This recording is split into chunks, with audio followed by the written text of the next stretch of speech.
विधानसभेची रणधुमाळी सुरू झालेली आहे आणि याचे फटाके आता फुटायला सुरुवात झालेली आहे। बीडमध्ये जे की उमेदवाराचा खजिना मानला जातो असा बीडचा मतदारसंघ आहे, बीड प्रॉपर, आणि या ठिकाणी इच्छुकांची संख्या लक्षणीय आहे। त्यामुळे राज्याचे लक्ष बीड मतदारसंघ केंद्र करून राहिलेलं आहे। आज आपण सगळ्याच पक्षाच्या इच्छुक असतील, सत्ताधारी असतील, त्याचबरोबर स्टँडिंग असतील, अशा विद्यमान आमदार असतील आणि माजी आजी आमदार असतील, या सगळ्यांच्या समर्थकांसोबत आगळी वेगळी चर्चा करणार आहोत। कशा पद्धतीने बीड मतदारसंघाचा विकास झालेला आहे, काय बीड जिल्ह्याचे खरोखर प्रश्न आहे, या सगळ्या संदर्भामध्ये जाणून घेणार आहोत। सुरुवातीला आपण महायुतीकडे जात आहोत। महायुतीमध्ये जे काही नेते आहेत त्यांच्याकडून जाणून घेऊ। मला सांगा, विधानसभेला निवडून येण्यापूर्वी आमदार संदीप क्षीरसागरनी जे काही शब्द दिले होते ते पूर्ण केले आहेत का, आणि राहिलेत ते कुठले प्रश्न आहेत? मागच्या 2019च्या निवडणुकीमध्ये विद्यमान आमदार माननीय संदीप भैया क्षीरसागर यांनी जे काही आश्वासन दिले होते त्याच्यामधले 10% सुद्धा आश्वासन या ठिकाणी पूर्ण झालेले नाहीत। आपण सर्वजण पाहताय, रोजच बघतोय। परवा दिवशी एक न्यूज होती की बीड शहरामध्ये एक पाऊस झाला आणि संपूर्ण शहर जलमय झालं। कोणाच्या घरात, कोणाच्या दुकानात सगळीकडे पाणी गेलं। अरे तुम्ही सांगता कशाला? तुम्ही स्वतः त्याचं निराकरण करून लोकांना न्याय द्यायचं काम करा। विकासाच्या दृष्टीनं कुठलाही उद्योग आलेला नाही, कुठली रस्त्याची कामं झालेली नाहीत, लोकांना कुठलाही न्याय मिळालेला नाही। भाजपची प्रतिक्रिया होती, अजित पवार गट, राष्ट्रवादी आपलं। मला सांगा, कुठले मुद्दे आहेत बीडमध्ये जे की लोकांना या प्रश्नांचा सामना करावा लागतो? बीडमध्ये मी फारुख पटेल, राष्ट्रवादी काँग्रेस पार्टी अजितदादा ग्रुप मधला एक इच्छुक उमेदवार। बीडमध्ये समस्याचा भंडार आहे। आता जे आमचे सहकारी मित्रांनी सांगितल्याप्रमाणे की बीडमध्ये विकास आमदार महाशयांच्या माध्यमातून विकास तर झालाच नाही। विकास जे काही झाला असेल हे जे आहे तर महायुतीमध्ये अजितदादा ग्रुपचे लोकांमुळे जे काय दिसतं शहरामध्ये, बाकी हे 10% म्हणले 10%ही झाला नाही। 10%चा जे आहे म्हणजे हे तर झालेलं आहे, टक्केवारी या व्यतिरिक्त काहीच विकास आमदार महोदयाच्या महाविकास आघाडीच्या माध्यमातून झालेला नाही। कारण आमदार महोदयांना आपण सर्वांना माहिती आहे, इथं सगळे महाविकास आघाडीचे जे तर आजचे महाविकास आघाडीचे लोक उपस्थित आहेत, त्यांना हे सगळं माहिती आहे की त्या काळात आमदार महोदयांना, आमदार महाशयांना निवडून आणणाऱ्यापैकी इथंच उपस्थित सगळे आहे। इकडे या बाजूला, त्या बाजूला मला दिसतच नाही। काही आहे आमचे सहकारी मित्र आहे निवडून आणणाऱ्यापैकी, परंतु बाकीचे काही दिसत नाहीत। आणि आमदार महाशयांनी फक्त टक्केवारी हा विकास केला, 10% नाही, 10%। गंभीर स्वरूपाचे आरोप जे आहेत ते पलीकडून झालेत। मला सांगा, संदीप क्षीरसागर हे 10% घेत आहेत असे आरोप जे आहेत ते करण्यात आलेत, कसं बघताय आरोप? मी तुम्हाला थोडं पाठीमागे घेऊन जातो। 2017ला जेव्हा नगरपालिका झाली होती, त्या नगरपालिकेच्या निवडणुकीमध्ये त्यावेळेस संदीप भाई आमदार नव्हते, त्यावेळेस एक ते जिल्हा परिषद मेंबर होते, सभापती होते। त्यानंतर त्यांनी 2017च्या नगरपालिकेमध्ये त्यांनी नवीन, ज्यांना कोणताही राजकीय वारसा नव्हता अशा लोकांना बीड शहराच्या स्वच्छ आणि सुंदर शहर करण्यासाठी त्यांनी नगरसेवक निवडून आणले। त्यांच्या माध्यमातून त्यावेळेच्या नगरपालिकेने जे रस्ते खाल्ले होते, तो आपला बशीरगंजचा रस्ता असेल, रिपोर्टर भवन पासून जाणारा रस्ता असेल, सरकारी दवाखान्यापासून जाणारा रस्ता असेल, भाजी मंडी जाणारा रस्ता असेल, सुभाष रोड असेल किंवा स्टेडियमकडे जाणारे रस्ते असेल, जो विकास 10% देखील विकास जो आहे तो बीड मतदारसंघात झाला नाही असा आरोप आहे। काय का 10% जर विकास झाला नसता तर पंचायत समितीला त्यांची सत्ता आली नसती, जिल्हा परिषद मध्ये मेंबर नसते निवडून आले, आणि 2019च्या निवडणुकीमध्ये सुद्धा लोकांनी त्यांना निवडून दिलं नसतं। त्यामुळं आणि आज जे तिकडे सहकारी गेलेत ना, ते त्यांच्या व्यक्तिगत काही राजकीय स्वार्थासाठी गेलेले। ते काय आता आमदार साहेबांवर नाराज होऊन आता 4-6 महिन्यामध्ये गेले म्हणजे काही विकास 6 महिन्यामध्ये काय करणार? 19 मध्ये ज्यावेळेस आमदार निवडून आले त्याच्यानंतर 2 वर्ष कोविड मध्ये काळ होता, त्यावेळेस सर्व फंड हा इकडचा लॅप्स करून आरोग्य विभागासाठी वापरला होता। त्यामुळे आमदार संदीप भैयाच्या माध्यमातून बीड शहरातील मतदारांना माहिती आहे काय विकास झालाय। जे आपण रस्ते बघत आहोत, ज्या नाल्या बघत आहोत, किंवा बीड शहरामधील जे काही जे काही तुम्हाला बीड शहरामध्ये बदल दिसत आहे तो बदल त्यांनी घेऊन टाकलेला संदीप भायांनी कामं करायला असं लावलेली. म्हणणं आहे, काँग्रेसचं जे आहे ते संघर्ष बीड जिल्ह्यामध्ये सुरू आहे. काँग्रेसला इथे या ठिकाणी कुठलाही उमेदवार मिळत एकत्र नाही. होते म्हणलं ना. कसं आहे या सगळ्या परिस्थिती? या ठिकाणी आपण पाहितलं असेल की गेल्या 10 वर्षामध्ये राज्यामध्ये विकासाच्या नावावर आणि आजच्या दिनाच्या नावावर जे सरकार आलेलं आहे, कुठल्याही प्रकारचं विकास या राज्यामध्ये झालेला नाही. सुशिक्षित बेरोजगारांचा विषय असेल, शेतकऱ्यांचा विषय असेल, महिला अत्याचाराचा विषय असेल, असे अनेक प्रश्न या राज्यामध्ये आपण पाहत आहोत. कुठलाही प्रकारचा विकास या ठिकाणी मिळाले, सुशिक्षित बेरोजगारांच्या हाताला काम मिळालेलं नाही.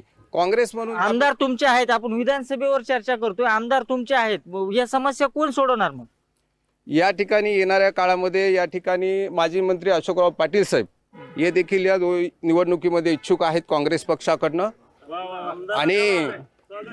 आणि येणाऱ्या काळामध्ये अशोकराव पाटील साहेब इच्छुक आहेत, परंतु महाविकास आघाडीच्या वतीनं जोही उमेदवार या ठिकाणी दिला जाईल त्या ठिकाणी आम्ही मला काँग्रेस सांगा, म्हणून काम करू. 19ची निवडणूक उबाटाने या ठिकाणी लढवली होती, आता अलायन्स मध्ये ही जागा जाते, काय करणार शिवसेना मग? यावेळेस आमचं सगळं शिवसैनिकाचं आम्ही उद्धव साहेबांना मागणी केलेली आहे की बीड ही आपली शिवसेनेची जागा आहे आणि ती जागा पुन्हा शिवसेना उद्धव बाळासाहेब ठाकरे गटाला सोडून घ्यावी. महाविकास आघाडीचे सर्व माणसं शिवसेनेला जो आमदारावर नाराजी व्यक्त होती सर्व स्तरावरून. सध्या महाविकास आघाडी मधले आमदार आहेत. अशी नाराजी वगैरे काही नाही आमदारावर बी. आमदार सुद्धा एक चांगलं काम करतोय, युवा आमदार आहे. आता विरोधी पक्ष नाही त्यांचं काय नाही. हा बघा, संदीप क्षीरसागर हे सुद्धा विधानसभेत चांगलं काम करतात तिथं. मग शिवसेनेला जागा नको ही? नाही, आम्हाला जागा पाहिजे ना. आम्ही आमच्या मागणी केलेली आहे, शिवसेनेला ही जागा सोडायची आमची मागणी आहे, पण त्यांचंही काम चांगलंच आहे ना. बघू शकतो आपण पत्रकारिता क्षेत्रामधून एक तरुण सामाजिक जीवन आसन आणि आता राजकारणामध्ये पाऊल टाकतोय. महाविकास आघाडीकडून भागवत तावरे यांनी मागणी केली आहे. काय भूमिका एकंदरीत तुमची आहे? आता तुम्ही समाजकारण आसन, पत्रकारिता आसन या पलीकडे आता राजकारणात पाऊल टाकताय. मी ज्या मुद्द्यावर नेहमी लिहित आलो तो हाच मुद्दा आहे जो आम्ही आज आपण उचललेला आहे. मी अभिनंदन करतो तुमचं की आपण विकासाच्या मुद्द्यांवरती इच्छुकांची मतं मागत आहात. महायुतीच्या माझ्या मित्रांनी खूप चांगले प्रश्न विचारले की इथल्या स्थानिक आमदाराकडून गेल्या 5 वर्षांमध्ये अपेक्षित काम झालेलं नाही.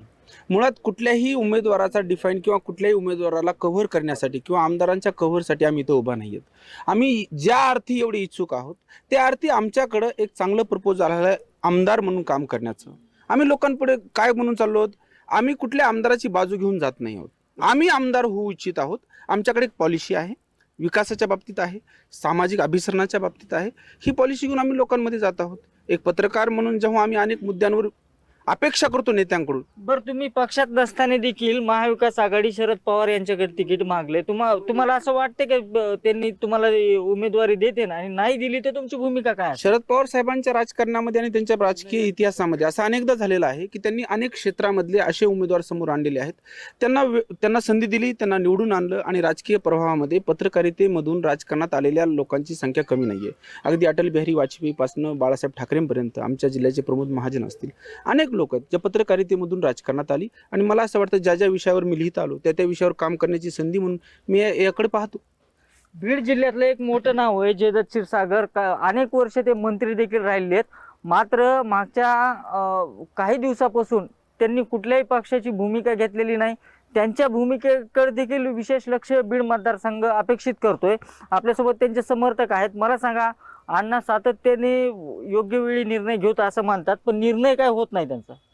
मागच्या त्यांच्या 40-50 वर्षाच्या राजकीय आयुष्यात त्यांनी केलेल्या अनेक कामाचा त्यांना अनुभव आहे. त्यांचे अनेक सहकारी, त्यांनी बांधलेलं सहकार क्षेत्राचं, शैक्षणिक क्षेत्राचं जाळं, त्यांनी केलेले विविध विकास कामं. आत्ता बोलताना सांगितलं की हे रस्ते त्यांनी, कुणी म्हणलं आम्ही केले, कुणी म्हणलं त्यांनी केले. मी म्हणतो बीड शहरात जो काही विकास झाला आहे, मग तुमची अद्ययावत नगरपालिका असेल, अद्ययावत नाट्यगृह असेल, आमदारांनी जे काही 5 वर्षात केलं ते तुम्हाला पटतंय का? कुणी विद्यमान आमदारांनी मागच्या 5 वर्षात काहीच काम केलं नाही. म्हणून त्यांच्यासोबत मागच्या 5 वर्षापूर्वी असलेले आता इथं पटेल साहेब आहेत, ह्यांनी आता तेच सांगितलं की त्यांच्या निष्क्रियतेमुळे आम्ही बाहेर निघलो. तर असे जी लोक सहकारी सोडून ज्यावेळेस जातात, जे प्रमुख सहकारी असतात, मतदारसंघात राजकारण करताना 5-25 जे प्रमुख लोक असतात हे लोक ज्यावेळेस सोडून जातात त्यावेळेस त्याच्यावर त्याचा अंदाज येतो की तुमचं काम किती चांगलं आहे. आज मी तुम्हाला तेच सांगत होतो की बीड शहरात नगरपालिका असेल, नाट्यगृह असेल किंवा अद्ययावत जिल्हा न्यायालयाची इमारत असेल, कशी इमारत झालेली तुम्ही देखणी इमारत बीड शहरात झाली. आज बसस्टँडचं काम चालू आहे, त्याचं कामाचं उद्घाटन अण्णांच्या हस्ते झालं होतं. त्यावेळेस तत्कालीन पालक परिवहन मंत्री अण्णांनी आणून आदित्य साहेबाला आणलं होतं. त्यावेळेस मला सांगा, पक्ष नाही कुठला, पक्ष नाहीये, मग निवडणूक कशी लढवणार? तेच होते, त्यांनीच निधी आणला होता. जयदत्त अण्णाकडे कुठला नाही, मग निवडणूक कशी लढवणार? नाही काय परिस्थिती सध्या अशी, आमच्याकडे दांडा आहे पण झेंडा नाही. येणाऱ्या काही दिवसामध्ये त्याचा बी निर्णय होऊन जाईल. कारण की काय आहे की कोणत्याही विद्यार्थ्याला परीक्षा द्यायची असेल तर ती त्याच्या कॉपी आणि चिटिंगवर करण्यापेक्षा त्याच्या अनुभवावर, त्याच्या अभ्यासावर त्याची परीक्षा निर्भर केली जाते. जयदत्त क्षीरसागर जे आहेत ते बीड विधानसभा मतदारसंघातला सगळ्यात अभ्यासू माणूस म्हणून ओळखला जातो. गेल्या वेळेला अल्पशा मताने 1800 मतांनी आमचा पराभव झाला. यावेळेला लोकांमध्ये सहानुभूती आहे. व्यापारी वर्गामध्ये एक अण्णासारखा माणूस पुन्हा आमदार व्हावं यासाठी त्यांनी खूप आशा बाळगलेली आहे. आणि जयदत्त क्षीरसागर यावेळेस आमदार होतील याच्याबद्दल आम्हाला जरासुद्धा काळजी नाही. परत महाविकास आघाडीकडे जाऊ. बीड हा सेंटर आहे मराठा, हा महायुतीकडे, सॉरी नाही, बीड मतदारसंघ हा मनोज जरांगेच्या आंदोलनाचा केंद्र या बीडला मानले जाते, बीड मतदारसंघाला मानले जाते. प्रश्न काही मराठा आरक्षणाचा सुटला नाही. कसं चित्र असेल या परिस्थितीमध्ये? एकतर बीड विधानसभा मतदारसंघ असो किंवा महाराष्ट्रभर मराठवाडा असो, या ठिकाणी सध्याला जातीय तेढी निर्माण होताना आपण पाहतोय. त्याच्यामध्ये मराठा आरक्षणाचा हा महत्त्वाचा आणि ज्वलंत प्रश्न आहे. कारण गेल्या अनेक वर्षापासून हा समाज आरक्षणापासून वंचित आहे आणि आज खरोखर मराठा समाजाला आरक्षणाची गरज आहे. परंतु या ठिकाणी असं लोकांसमोर मत केला जातो की मराठा आणि ओबीसी हा वाद चालू आहे. परंतु मराठा आणि ओबीसीचा वादाचा संबंध नाही आहे. कारण हा मराठा समाजाच्या ज्या कुणबी नोंदी मिळतात त्या 1800 शतकातल्या मध्ये नोंदी आहेत ह्या. म्हणून मूळ मराठा समाज सोडीन का तुमचं? सरकारनं पूर्णतः प्रश्न मार्गी लावलेला आहे. ज्यांच्या नोंदी सापडणार नाहीत त्यांना SC-BC मधून 10% आरक्षण मराठा समाज दिले. ज्यांच्या नोंदी सापडल्यात त्यांना ते ऑटोमॅटिक OBC मध्ये चालल्यात. प्रश्न हा मिटलेलाच आहे. परंतु याच्यावरती राजकारण होताना आपण पाहतोय. विरोधी पक्षनेते याला राजकीय वळण देताना आपण पाहतोय. मला सांगा, शिवसेनेची हक्काची जागा आहे, मात्र महायुतीमध्ये इच्छुकांची संख्या मोठ्या प्रमाणात आहे. कसा मेळ बसणार आहे तुमचा? ही जागा मुळात धनुष्यबाणाची आहे, शिवसेनेची आहे आणि ही जागा शिंदे गट हे शिंदे साहेब हे सोडूनच घेणार आहेत हे त्यांनी आम्हाला प्रवेशाच्या वेळी शब्द दिलेला आहे. आणि राहिली गोष्ट बीड शहराची, बीड शहरात क्षीरसागर मुक्त करण्याची ही एवढी एक चांगली संधी आलेली आहे आणि ती संधी माननीय अनिलदादा जगताप यांच्या माध्यमातून ती लवकरच पूर्ण होणार आहे हे आता तुम्हाला निश्चितच दिसणार आहे. कृषी मंत्री बीड जिल्ह्याचे आहेत. शेतीचं प्रचंड नुकसान झाले. शेतकऱ्याला कृषी मंत्री दिलासा देऊ शकते ना या सगळ्याच्या मध्ये? कालच त्यांनी जाहीर केलेलं आहे, ज्या शेतकऱ्यांना ज्यांची 2 हेक्टरी जमीन आहे त्यांना 5,000 रुपये कर्जासाठी त्यांनी ताबडतोब बँकेत जाऊन त्यांची KYC करून घ्यावी. त्यांना ताबडतोब 5,000 रुपये त्यासाठी दिले जातील आणि जे काही पंचनामे होईल त्यात जी काय मदत दिली लवकरात लवकर ती मदत जाहीर केली जाईल. तसेच दुसरा विषय, आता आपण जो विषय होता बीड विधानसभेचा, बीड विधानसभामध्ये आता पण जे काही सन्मान्यग्रस्त बोलले त्यातले एक जण म्हणले किंवा ते रस्त्याची कामं झाले, रस्त्याची कामं जे शहरात झालेत इतके चांगल्या पद्धती झाले त्यावेळेस फारुख पटेल साहेब होते, ह्या लोकांनी ही कामं केलेली आहेत. त्यावेळेस तुमच्या आमदार साहेबाचा काही संबंध नाही. मग आता जी परिस्थिती आहे, तुम्ही आमदार झाल्यापासून आज नगरचा रोड 1.5 वर्षापासून तो रस्ता उखडलेला आहे, अजूनही ते काम करायला कोणी तयार नाही. हे साहेब म्हणतात, हे डोईपडे साहेब म्हणतात की संस्थेचं जाळं निर्माण केलं. हे संस्थेचं जाळं ह्यांनी स्वतःच्या घरात निर्माण केलं.